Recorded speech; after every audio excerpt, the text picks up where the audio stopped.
ಮಕ್ಕಳು ನೋಡ್ತಾ ನೋಡ್ತಾ ಎಷ್ಟು ಬೇಗ ದೊಡ್ಡವರಾಗ್ತಾರೆ ಅಲ್ವಾ.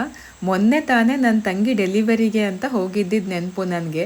ಆಗಲೇ ಅವಳ ಮಗುಗೆ 1 ವರ್ಷ ಆಗೋಯ್ತು.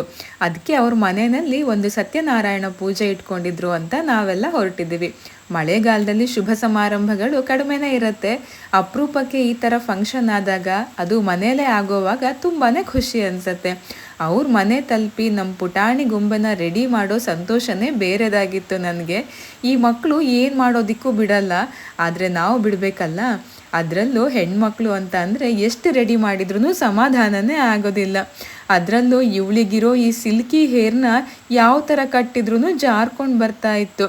ಇವಳನ್ನು ರೆಡಿ ಮಾಡೋದಕ್ಕೆ ನನಗೆಷ್ಟು ಎಕ್ಸೈಟ್ಮೆಂಟ್ ಇತ್ತೋ ಅಷ್ಟೇ ಆಶ್ಚರ್ಯದಿಂದ ಅವಳು ಕೂಡ ನನಗೇನು ಮಾಡ್ತಿದ್ದಾರೆ ಇವರೆಲ್ಲ ಅಂತ ನೋಡ್ತಾ ಇದ್ಲು.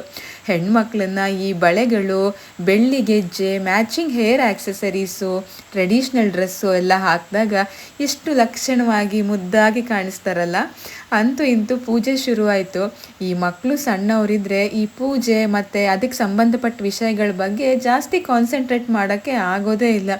ಬೇರೆ ದಿನಗಳಲ್ಲಿ ಯಾರ ಜೊತೆಗೆ ಬೇಕಾದರೂ ಅಡ್ಜಸ್ಟ್ ಮಾಡ್ಕೊಂಡಿರ್ತಾರೆ, ಆದರೆ ಫಂಕ್ಷನ್ ದಿನ ಮಾತ್ರ ಅಮ್ಮನೇ ಬೇಕು ಅಂತಾರೆ. ನನ್ನ ಮಗಳು ಕೂಡ ಸಣ್ಣವಳೆ. ಎರಡೂ ಮಕ್ಕಳದ್ದು ಊಟ, ನಿದ್ದೆ ಅದ್ರ ಕಡೆಗೂ ಸ್ವಲ್ಪ ಗಮನ ಕೊಟ್ಟು ನಾವು ಊಟ ಮುಗಿಸ್ಕೊಂಡು ಮನೆ ಕಡೆಗೆ ಹೊರಟ್ವಿ. ಹೀಗಿತ್ತು ಇವತ್ತಿನ ದಿನ.